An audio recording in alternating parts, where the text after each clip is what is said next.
Queridos, tenho insistido em lembrar que a Bíblia não é um livro de histórias do passado, nem uma coxa de retalhos com partes, com pedaços que foram ajuntados de tempos e histórias diferentes para pessoas diferentes, mas a Bíblia é um livro para hoje, para todos os tempos e para todas as pessoas, para o analfabeto, para o acadêmico, para o pobre, para o rico. E todo o texto, tanto do Antigo quanto do Novo Testamento, traz princípios e promessas para a nossa caminhada, para o nosso viver. O texto que eu quero pensar com os irmãos nessa manhã, se você está com sua Bíblia aí, se não tem, peço uma Bíblia depois também de presente, mas 2 Reis capítulo 4, um texto que fala sobre ganhar aquilo que nem sonhamos mais ter nas mãos. É um texto que empolga porque mostra o modus operandi de Deus em dar, além do que imaginamos. Ao mesmo tempo, perder. Não ter mais aquilo que aconteceu como um milagre que desaparece. Mas o milagre que desaparece e pode voltar a acontecer.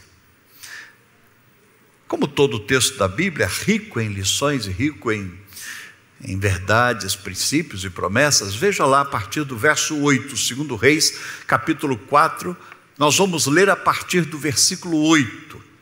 Preste atenção, está na tela também, diz assim: certo dia.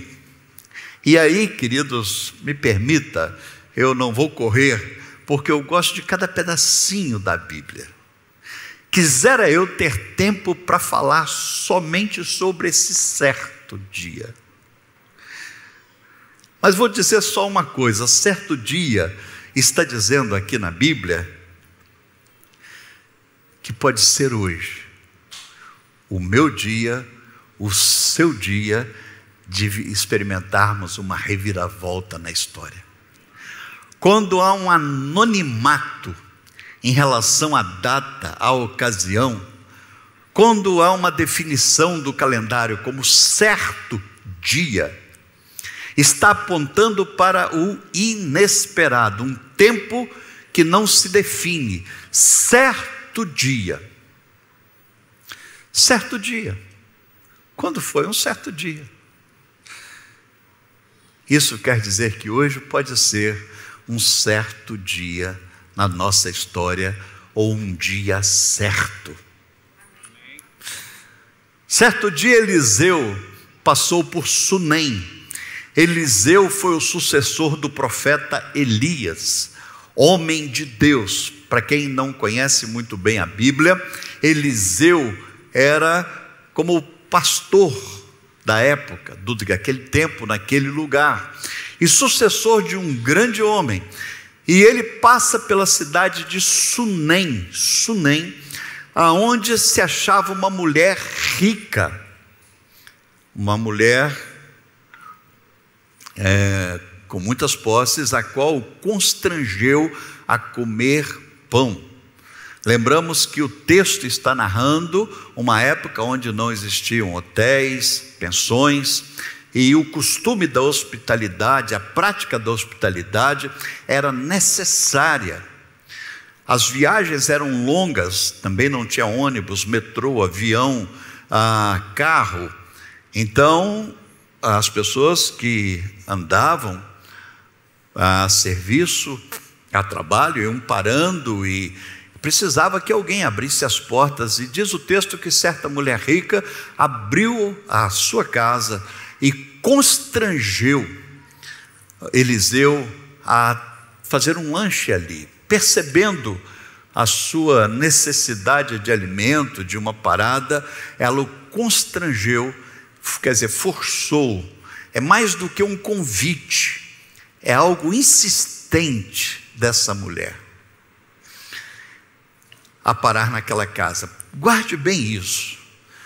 Ela constrange a comer pão. Daí, todas as vezes que ele passava por lá, fazia parte da sua rota, do seu ministério, do seu caminho, do seu trabalho, passar por Sunem, então ele ficava nessa casa, entrava para comer. Verso 9, diz assim, que essa mulher rica, também anônima,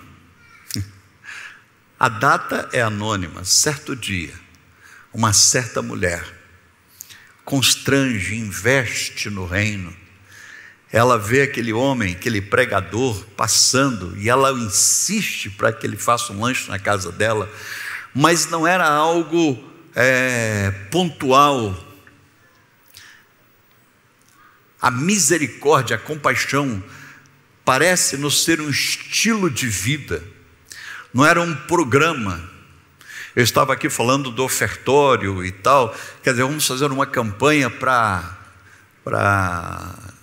quebrar o dente aqui e alongarmos esse espaço. Não era. A misericórdia dela, a doação, a generosidade era comum, constante. Disse ao seu marido: vejo que este que passa por nós é santo homem de Deus. Ela diz: eu tenho percebido que esse cara, quando vem aqui tomar um café, quando vem aqui lanchar, quando vem ficar na nossa casa, ele é diferente, ele parece com Deus. Deixa eu abrir um parênteses aqui. O que as pessoas pensam de nós? Por onde passamos? Qual a ideia que as pessoas têm a nosso respeito? Nós podemos dar uma carteirada dizendo que somos, mas a questão aqui é diferente. O que elas estão lendo na carteira? Eliseu não deu carteirada. Diz-nos o texto que ela percebeu e ela disse para o marido: eu vejo que esse homem que passa por aqui é um santo homem de Deus. É diferente, ele não é uma pessoa normal. O que nós pensamos muitas vezes pode ser motivado pelo orgulho, pela vaidade, por uma autoconfiança exacerbada. Agora, o que os outros pensam de nós? E o texto continua no verso 10, dizendo assim: ela não só viu que ele era diferente, mas ela disse: façamos-lhe, pois, em cima um pequeno quarto, porque nós queremos ter pessoas boas por perto. Esse é um dos grandes princípios da Bíblia. Quer voar, ande com águias. Não quer voar, ande com minhocas, tatu, gambá. As más companhias influenciam e quase sempre ganham, alterando a maneira de ser. Como é bom investir para termos em casa pessoas que têm algo para oferecer, para ajudar, no sentido não material, não estou pensando aqui na questão material, mas no sentido espiritual. E ela disse: não vamos dar mais só um café a esse homem, nós vamos fazer um quarto para que ele fique mais tempo na nossa casa. Como é bom termos pessoas de Deus que nos impulsionam, que nos jogam para frente, que nos mostram o que não estamos vendo, que nos ajudam a entender o que não estamos entendendo. Invista em boas companhias, invista na vida de gente que vale a pena. Para de promover festas convidando qualquer pessoa, porque muitos podem ser um cavalo de Troia e levar um monte de demônios para sua casa. Para de achar que não tem nada a ver, que eu sou forte, Eu sei até onde posso ir. A Bíblia diz, e Paulo fala isso, aquele que pensa que está em pé, tenha cuidado, porque pode tomar um tombo grande. Isso é vaidade, achar que é tão forte, tão capaz. Eu sei dos meus limites. Nenhum de nós sabemos, nenhum de nós somos tão fortes assim. Mas quando ela vê alguém que edifica, ela diz para o marido, façamos. Agora, a vida é uma concorrência, e boas companhias precisam ser atraídas. Então ela diz, façamos um quarto, obra de pedreiro. Isso quer dizer, se é algo que tem a ver com a alma, tem a ver com a relação com Deus, então que não seja uma gambiarra, qualquer coisa presta, para Deus qualquer coisa, não, obra de pedreiro. Isso quer dizer, ela está falando, vamos dar o melhor, e ponhamos nele uma cama. Eu gosto desse detalhe, porque essa mulher, nesse tempo, ela já sabia que, mesmo sendo de Deus, mas era um homem, e sendo homem, precisava descansar, precisava dormir, precisava deitar. Porque eu conheço algumas pessoas que têm a cabeça assim, se a pessoa é de Deus, ela não precisa nem comer, nem dormir, ela não precisa de nada. Tem pessoas que se escandalizam quando uma pessoa se apresenta como sendo de Deus, e elas então espiritualizam de tal maneira que anulam todas as necessidades materiais. Essa mulher não, ela disse, vamos colocar no quarto uma cama. E se coloca uma cama é porque ela entende que ele precisa de descanso, de dormir. Uma mesa, não uma mesa para refeições, mas uma mesa para estudo. E ao mesmo tempo uma cadeira e um candeeiro, uma lamparina, uma tocha, para que ele possa também trabalhar à noite, ou ele possa comandar à noite. Quando ele vier à nossa casa, ele vai retirar-se para ali. Então preste atenção, essa mulher,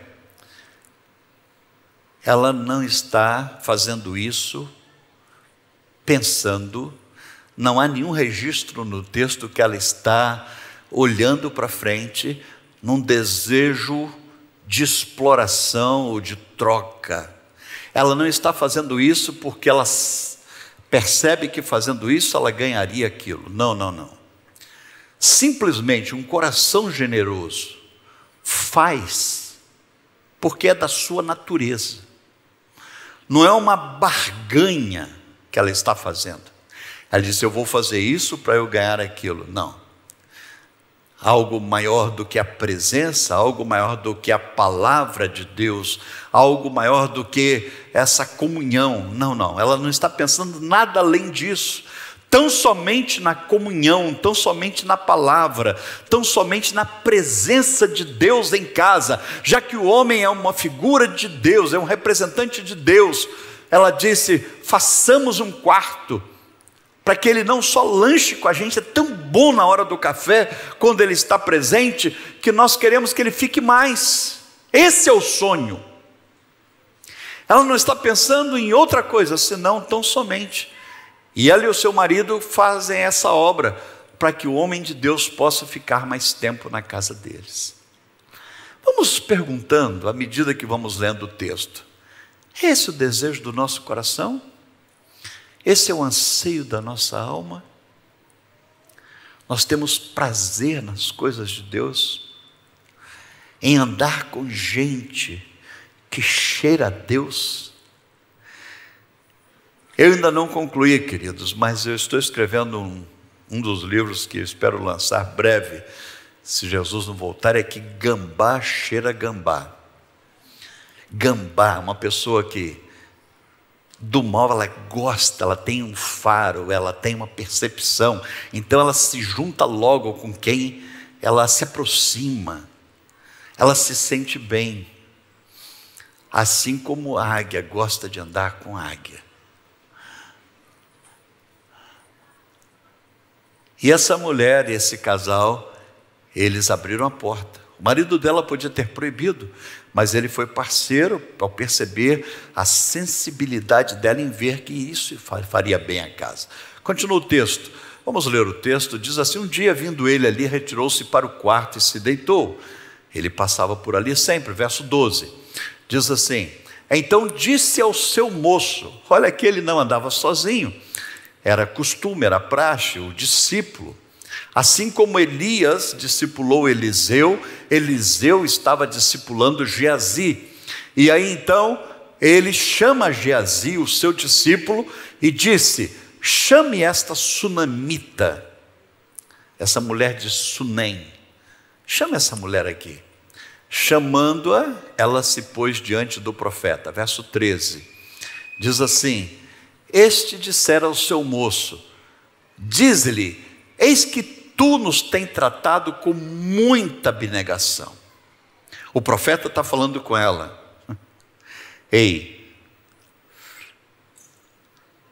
dá para perceber o seu cuidado, o seu carinho, a sua prioridade, o seu investimento. O que se há de fazer por ti?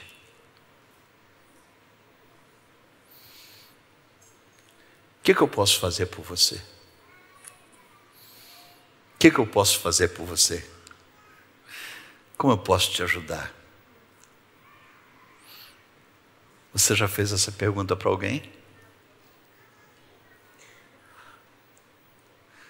Eu já fiz essa pergunta para alguém? O que eu posso te ajudar? Haverá alguma coisa que eu fale a teu favor ao rei? Ele está dizendo: eu sou amigo do rei.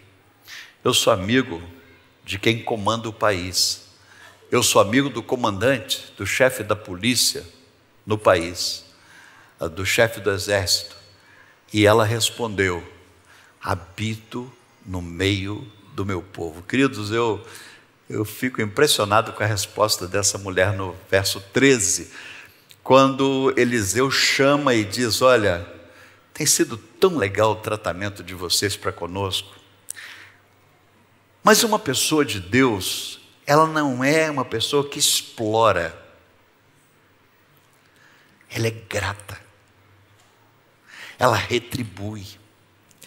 E Eliseu então diz assim: Geazi, chama essa mulher. E vamos perguntar a ela como é que nós podemos retribuir tamanha generosidade. Nós temos amizade com o rei, temos entrada no exército, quem sabe um policiamento melhor aqui, quem sabe asfaltar a rua dela, fazer alguma coisa. Não existia asfalto assim naquela época.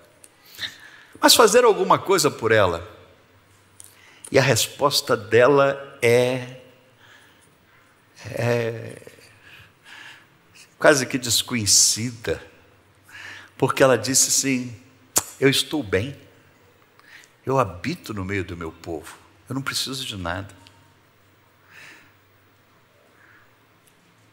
E sendo sincero, considerando que o ser humano comporta de forma semelhante em todos os tempos, ela está dizendo o seguinte: eu preciso sim, mas eu não estou fazendo isso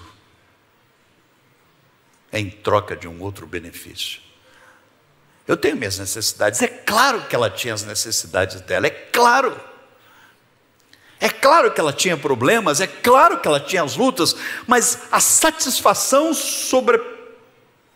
sobrepõe, estava acima das necessidades. Ela disse: eu habito no meio do meu povo. Verso 14, então disse o profeta: que há de fazer por ela? Geazi respondeu: olha, ela não tem um filho, e o seu marido é velho.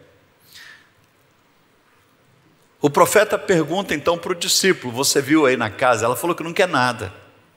Ela não quer nada de presente, ela não quer nada em troca, ela não quer benefício nenhum. Se ela fosse uma pessoa que só explora, que quer sempre que Deus dê, que Deus faça, que Deus opere, então ela estaria nos hospedando aqui por interesse. Mas não há interesse, é prazer, é paixão. E quando se faz com paixão, com prazer, com alegria, isso alegra o coração de Deus, porque é o que Deus espera de nós, que nós não estejamos aqui simplesmente por medo, ou por obrigação, ou de uma forma mecânica, não vale nada.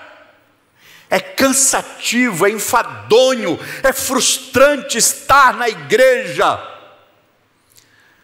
porque queremos barganhar com Deus, queremos cumprir um compromisso tão somente, mas não há prazer. E essa mulher diz mais ou menos assim: eu estou fazendo da minha casa uma igreja, mas eu estou fazendo porque isso me faz bem. Mas Eliseu, o profeta, o homem de Deus, ele não sabe, não aguenta ficar sem demonstrar gratidão. Aí ele pergunta para o discípulo, diz assim: faz uma ronda na casa, você que está aí, né, com mais tempo, espreitando tudo, olhando tudo, dá uma olhada, o que falta nessa casa? E ele viu que faltava fraldas penduradas no varal, ele viu que faltava o choro de um bebê, ele viu que faltava uma criança correndo e quebrando os bebelôs dentro de casa. E ele diz então para o profeta: olha, falta um bebê nessa casa, falta um filho. E o marido dela já é de idade avançada. Parece que é um caso de amor de alguém bem jovem por alguém bem mais velho. Falta um bebê e parece que não tem como conseguir. Verso 15, continuando, disse Eliseu: chamando ela, se pôs à porta. Com muita educação, com muita segurança. Verso 16, disse-lhe o profeta: por esse tempo. O profeta virou para ela, e aí aqui que está mais uma situação inesperada. Por esse tempo, daqui a um ano, nós sabemos que um bebê demora 9 meses para nascer, ou até 9 meses. Mas o profeta disse: daqui a um ano. Hoje é 21 de fevereiro. Pai, nós estamos lendo a Tua santa e bendita palavra, e eu creio que o Senhor é o mesmo ainda hoje, em 21 de fevereiro de 2022, se Jesus Cristo não voltar, essa palavra se cumprirá. Abraçarás um filho. Não quero frustrar, não quero confundir ninguém. Eu só quero dizer que Deus pode. Deus pode. E o profeta disse para aquela mulher: e eu espero que Deus sopre isso no coração de homens e mulheres aqui. Daqui a um ano, abraçarás um filho. Ou abraçarás o inesperado. Abraçarás aquilo que você já nem sonha mais ter. Talvez não seja um filho bebê, talvez seja um filho pródigo, seja um filho perdido, ou seja algo de valor que se perdeu. Daqui a um ano. E ela disse: não, meu Senhor, não. Ela disse: não mintas a tua serva. Ela sabia que ele era homem de Deus, ela queria estar com ele, mas agora foi forte, foi pesado. Chegou uma hora que veio uma palavra que era inacreditável, era o impossível, era surreal. Daqui a um ano, você vai carregar nas mãos aquilo que você sonha, ou aquilo que te falta,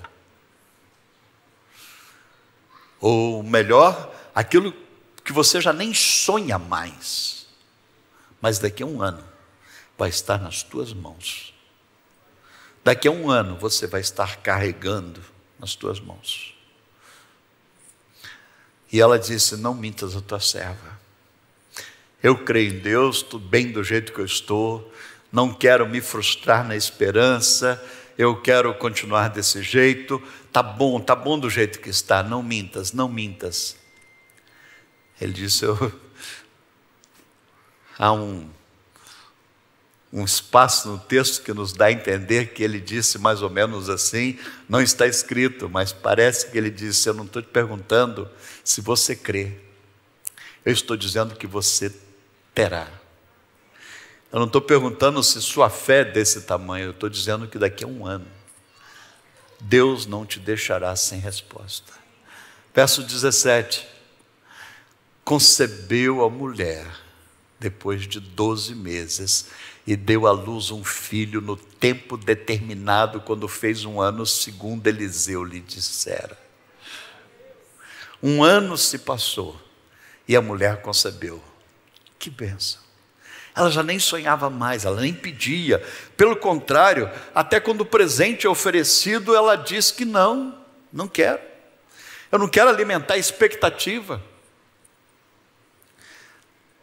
Mas ele estava dizendo: em 21 de fevereiro de 2022, você vai ter nas mãos, anota a data de hoje, aquilo que você já enterrou como expectativa, como projeto, como um sonho muito grande. Verso 18 diz assim: tendo crescido o menino, saiu certo dia ter com seu pai, que estava com segadores. O pai trabalhando no campo, uma zona rural, mesmo sendo filho de rico, né? E é interessante, queridos, porque essa família era rica, nós lemos no início do texto. Primeiro, nós vemos ricos generosos. É coisa muito difícil. Eu não estou dizendo que todo rico é avarento, é mão de vaca, não. Mas é difícil um rico ser fiel. É difícil. O reino de Deus pelo mundo afora é sustentado por uma maioria de pessoas simples. Não estou generalizando, mas é uma família rica que se abre para ter o homem de Deus em casa, investir no projeto de Deus. E investir o melhor, não migalhas, não resto, não as sobras. Agora, essa mesma família tem um menino, e esse menino vai ao local de trabalho do pai. O que também não é comum, se era uma família rica. Por que o menino ir até onde o pai estava trabalhando e ficar com os segadores, os homens que trabalhavam na lavoura? Verso 19, e disse a seu pai: ai, a minha cabeça.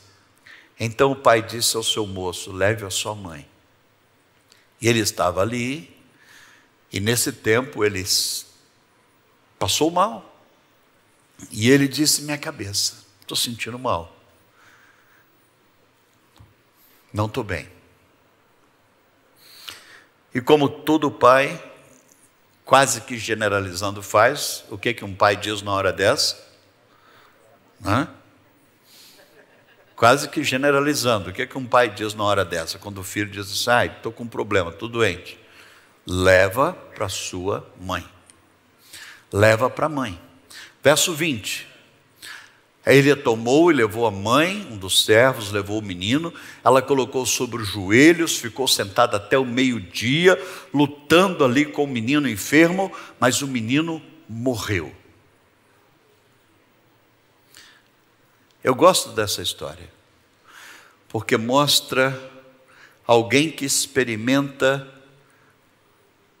um milagre fantástico, tremendo, mas ao mesmo tempo, uma das piores dores, porque perder depois de ter é pior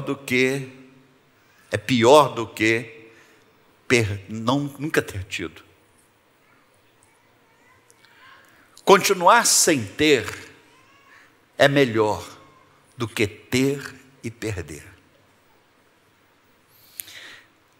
A dor é mais forte quando se tem, cuida, pelo que o texto indica, o menino já era um adolescente, um jovenzinho, e agora ela perde. Então esse texto mostra-nos alguém que ganha algo inesperado, mas ao mesmo tempo alguém que perde e sofre uma das mais horríveis dores. Verso 21, subiu ela, deitou sobre a cama do homem de Deus, fechou a porta e saiu. Ela foi até o quarto que tinha feito para o homem de Deus, colocou a criança morta ali e saiu. Verso 22, ela chamou seu marido e lhe disse: manda um dos moços e uma das jumentas para que eu corra ao homem de Deus e volte. Eu vou atrás do homem de Deus. Eu não pedi essa criança, eu não pedi essa bênção. E ela disse para o marido, e o marido parece-nos estar tão desgostoso que ele responde, verso 23, ele responde o seguinte, perguntou ele: por que vais a ele hoje? Por que você vai atrás do homem de Deus? Não é dia de festa de lua nova, nem sábado. Por que você vai à igreja hoje? Se você perdeu aquilo que era de mais valor que você possuía. Por que você continua insistindo em reunir com o povo de Deus, em buscar o povo de Deus? Por que você está aqui? Por que eu estou aqui? Se eu já perdi tantas coisas na vida que eu nem queria ter. Mas Deus, de uma forma miraculosa, me deu coisas fantásticas, mas que de repente se desfizeram. E a dor mais desgraçada é essa: é ter e perder. É pior do que nunca ter tido. Era melhor não ter. Por que Deus, o Senhor deixou ter?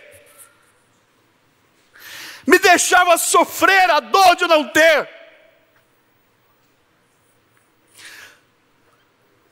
Porque é uma dor menor do que a dor de ter e perder.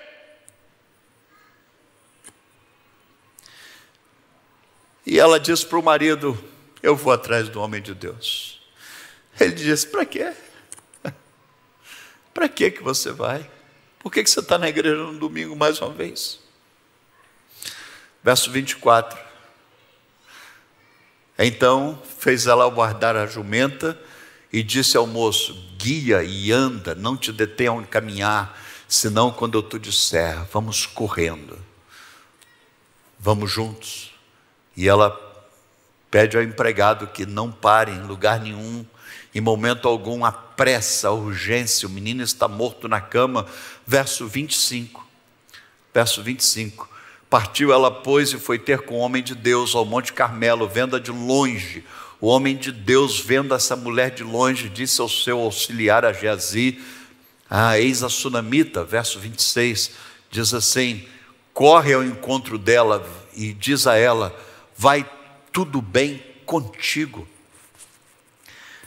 O homem de Deus estava provavelmente no momento de meditação, de oração, não sei fazendo o quê, mas ele percebe o galope dos cavalos, e ele disse para Geazi: corre, desce, adianta, vai até ela, seja você o primeiro host da história da igreja, o primeiro membro da recepção da igreja.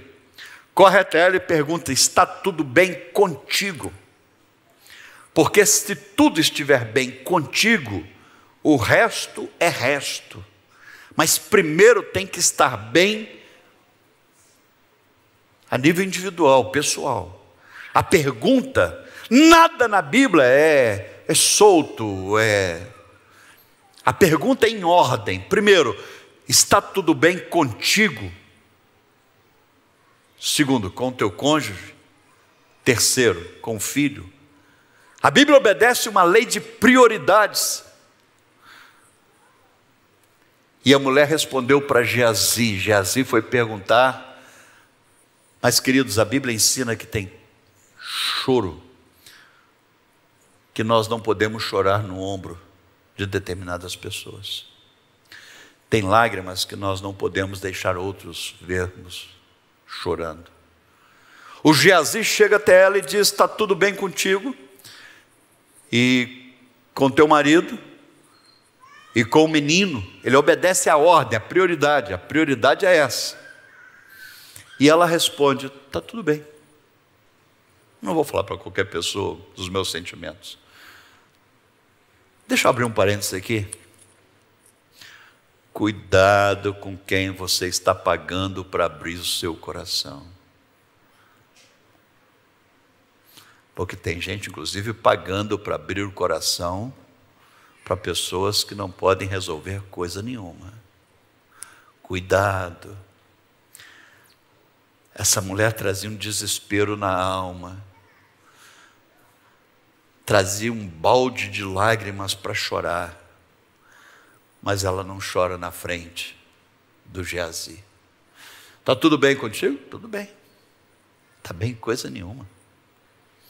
Está bem coisa nenhuma. Está tudo bem contigo, com teu marido, com teu filho? Está tudo bem. Continua o texto, 27. Chegando ela, pois, ao homem de Deus, ela foi até Eliseu no monte, abraçou-lhe os pés. Eu imagino com tanta gana, com tanta garra. Então lhe chegou Geazi para arrancá-la. Ela chegou até Eliseu e segurou nos pés de Eliseu, ajoelhou, prostrou. O Geazi achou aquilo inconveniente, tentou arrancá-la, mas o homem de Deus lhe disse: deixa, porque a sua alma está em amargura. E o Senhor me encobriu e não me manifestou. Verso 28. Diz assim: disse ela com muita amargura. O profeta percebia a amargura, mas não sabia o que era.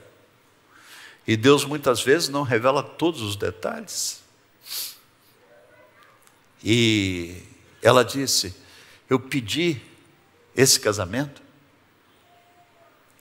eu pedi esse filho, eu pedi para ter esses pais que eu tenho, eu pedi para ter esse emprego que a porta abriu aí, eu entrei. Eu pedi para morar nessa cidade que eu moro. Eu pedi para ter o corpo que eu tenho. Disse ela com muita amargura: eu não pedi isso. Eu não pedi para ter e perder. Eu preferia não ter o emprego do que ter um emprego tão fantástico como eu tinha e perdi. Eu preferia ter nascido doente, manco, cego, todo problemático, do que ter nascido com saúde para depois adoecer. Ela disse com muita amargura: eu pedi isso. Não disse eu: não me enganes, deixa do jeito que está. Eu já me acostumei com esse tipo de vida. Agora de repente entra na história um milagre. Entra na história um milagre, uma bênção inaudita. Verso 29. Disse o profeta Geazi: cinge os lombos, toma o meu bordão contigo e vai. O Geazi era o trainee, era o discípulo. Ele disse ao discípulo: vai e não saúdes ninguém pelo caminho, e se alguém te saudar, nem responda, põe o meu bordão sobre o menino. Vai você. Ele estava dando uma chance de Geazi treinar, desenvolver, mas ao mesmo tempo há uma lição tremenda aí para todos nós. Verso 30. Porém disse a mãe do menino: tão certo como vive o Senhor e vive a tua alma, eu não te deixarei. Então ele se levantou e o seguiu. É como que se, e eu vou usar aqui uma palavra bem simplória, é como se o genérico fosse oferecido. É como uma alternativa rala fosse oferecida. Mas essa mulher, ela agarra o profeta e diz assim: eu não quero que o Geazi vá lá resolver o problema. Enquanto você não for, foi você que fez isso. Você é o homem de Deus que eu hospedei na minha casa. E eu não saio daqui.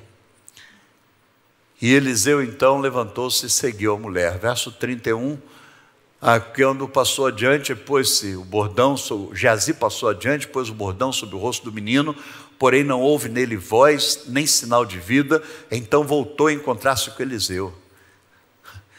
Ele não era persistente, perseverante, ele de uma forma muito afoita, e a biografia dele mostra muitos traços assim. Geazi realmente queria resolver as coisas de uma forma muito apressada, e Geazi chegou lá, pôs o bordão de Eliseu, o cajado em cima do menino, passou adiante, pôs o bordão sobre o menino, porém não houve nem voz, nem sinal de vida. Então voltou a encontrar-se com Eliseu, ele deu aviso: olha, não tem jeito, acabou. Se a situação já está ruim, piorou, porque havia ainda uma esperança do Geazi colocar o bordão, o cajado do profeta sobre o menino. Mas graças a Deus a mulher não aceitou o genérico. Ela não queria terceirizar essa relação, ela queria que o próprio Deus, representado por Eliseu, estivesse lá. Verso 32, e já terminando o texto: tendo o profeta chegado à casa, eis que o menino estava morto sobre a cama. Verso 33, então ele fechou a porta sobre eles e orou ao Senhor. Poder da oração. A oração da restauração do impossível. E o impossível dos impossíveis, que era aquilo que não se esperava obter, mas aparece de uma forma tão sublime, mas perde. Verso 24, subiu à cama.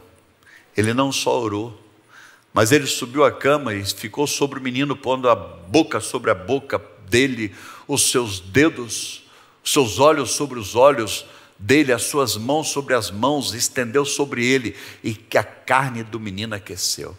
Há uma apresentação de empatia, de tomar para si a dor, assim como Jesus Cristo fez quando morre no Calvário em nosso lugar.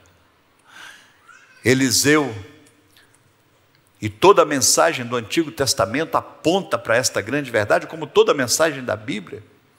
Assim como Cristo veio para sofrer em nosso lugar, Eliseu se coloca sobre o morto. A mão com mão e o corpo, e aquece o menino. Verso 35 diz assim: então se levantou e andou no quarto. Ele fez isso, não aconteceu nada, e ele andou no quarto de cá para lá, e fez pela segunda vez, diferente do Eliseu. Há uma persistência, e se estendeu sobre o menino, e este espirrou 7 vezes, e abriu os olhos. Uma partida que parecia perdida, era um final de campeonato. Uma dor horrível que tomava conta. O Geazi já tinha colocado o cajado, não resolveu. Agora o Eliseu, de uma forma muito forte, demonstrando essa empatia, ele vai sobre o menino, implora, clama, e nada acontece. Agora então ele anda pelo quarto para lá e para cá e volta a clamar ao Senhor. E o menino então começa a espirrar, e o menino abre os olhos e retoma a vida. Verso 36, então chamou a Geazi e disse: chama a sunamita, chama essa mulher. E chamando-a, apresentou-lhe o profeta o menino e disse: toma o teu filho, toma o teu filho. está aqui de volta. O que você não esperava e teve, mas perdeu. O milagre que aconteceu, você perdeu. Você não tinha pedido essa palavra para hoje, nem eu. Que no dia 21 de fevereiro de 2022, daqui a um ano, nem você pediu, nem eu. Uma palavra que garante que daqui a um ano a situação será outra. Eu terei nas mãos aquilo que eu nem sei o que é, porque eu já parei de sonhar há tanto tempo. Eu já parei de clamar há tanto tempo, eu já enterrei nas profundezas do mar. Mas não só terei, como eu tenho a garantia de que qualquer coisa que acontecer, eu não vou sair perdendo. E ela tem de volta o menino, e disse o profeta: toma o teu filho. Queridos, concluindo e de uma forma assim bem rápida, tantas lições que vemos aqui, mas eu quero te dizer que mesmo estando na igreja, mesmo o culto sendo de coração, mesmo você não querendo fazer barganha com Deus, troca com Deus, e não tendo vindo aqui só para pedir, mas entre tantas verdades, fica claro nesse texto que as crises são inevitáveis. Vimos isso há dias atrás, estudamos sobre isso, sobre essa piora que acontece. Essa mulher era gente boa, o marido dela era gente boa, o filho nasceu por um milagre, mas mesmo milagres acontecendo, as crises não deixam de acontecer. As crises não desaparecem. Aconteceu uma crise horrível dentro dessa casa. Tem algumas crises que são procuradas, isso é outra história. Tem pessoas que andam atrás de problemas, mas nesse caso não. Ela não estava procurando a crise. Uma mulher hospitaleira, uma mulher generosa, uma mulher bondosa. As crises são inevitáveis. Mas uma segunda verdade é que as crises, elas sempre geram. Você pode olhar para a pessoa e não ver uma lágrima descendo pelo rosto. Mas tem muita gente carregando um balde de lágrimas, de amargura por dentro. Essa mulher, ela nos faz lembrar muito da amargura que temos e que gerencia atitudes, revolta, comportamento, amargura que trazemos. Geazi pergunta para ela: está tudo bem? Ela diz: está tudo bem. Não está nada bem. O comportamento dela estava sendo gerado por uma amargura profunda.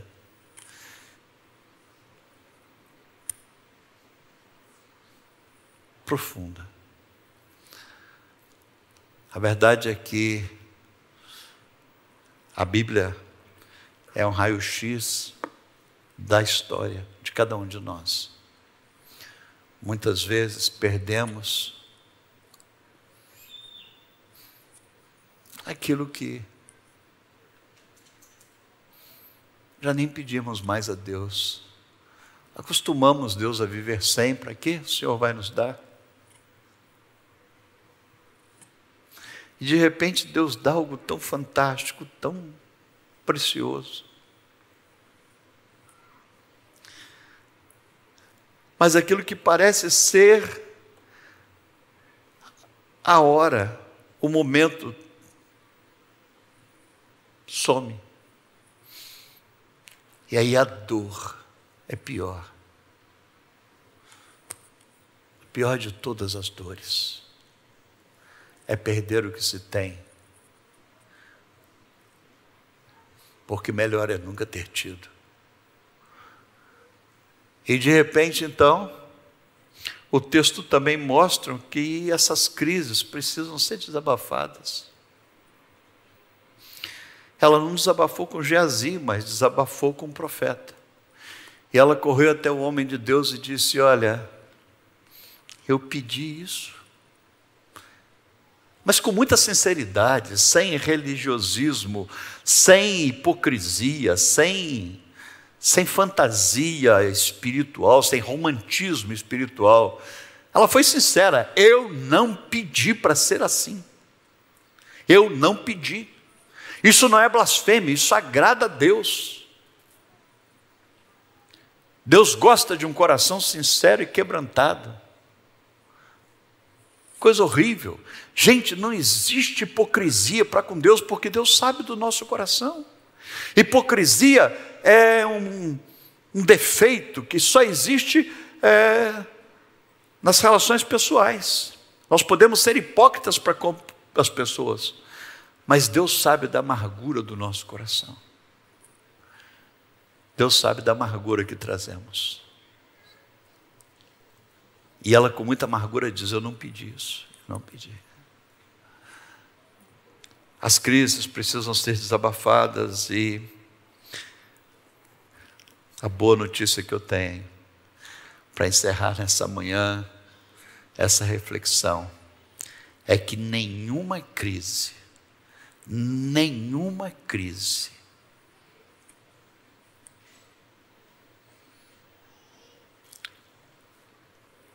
é um ponto final enquanto estivermos vivos.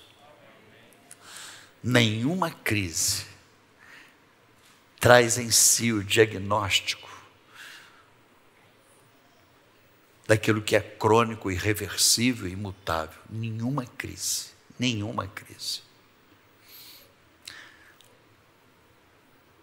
Isso não é uma história de ficção. É o modus operandi de Deus, e Deus pode reverter. Nós oramos: seja feita a tua vontade. Sabemos que a vontade de Deus é perfeita, boa, agradável, mas a verdade é que nós sabemos que a vontade dele pode ser a nosso favor. Por isso cremos que nenhuma crise tem a palavra final, nenhuma crise ela é concreta. Nenhuma crise quer dizer que é assim até o fim. Cabe a nós não desistirmos, cabe a nós continuarmos crendo que uma reviravolta acontecerá. Cabe a nós continuarmos crendo que ao lado de Deus, caminhando com Deus, buscando a Deus, priorizando Deus, não desistindo. A situação pode mudar, e enquanto vivermos, me permita dizer, chega a ser pecado abrirmos mão da fé de uma reviravolta na história. Enquanto vivermos, cabe a nós continuarmos crendo. E essa mulher creu. Segurou o menino até o meio-dia, o menino não reagiu, continuou crendo. O Geazi chegou lá, colocou o bordão e voltou com uma notícia ruim. O menino continua morto. Ela continuou crendo. Eliseu entra no quarto, ora e se coloca sobre o menino, e o menino não reage, mas ele continua crendo. E ele repete: ainda está vivo, ele está vivo. O Eliseu está vivo, a mulher está viva. E aí de repente o menino acorda, o menino levanta, o menino espirra, o menino abre os olhos. E eu quero te dizer que esse é um dos textos que nos faz iniciar a semana com a cabeça erguida, ainda que com muitos motivos para chorar, mas crendo que pode ser daqui a um ano. Pode ser agora? Pode. Mas pode ser daqui a um ano. Nós vamos ter nas mãos aquilo que nem imaginamos, aquilo que nem sonhamos, e que se nos perguntar o que é o melhor, nós vamos responder algo bem inferior. O que você espera de Deus aqui na terra? Jesus nos deu a salvação eterna no céu, mas está como mediador entre nós e Deus, pedindo ajuda por nós aqui na terra. Então eu não estou falando só escatologicamente, é claro que sem Jesus nós estamos perdidos eternamente, mas sem Jesus nós estamos perdidos aqui na terra.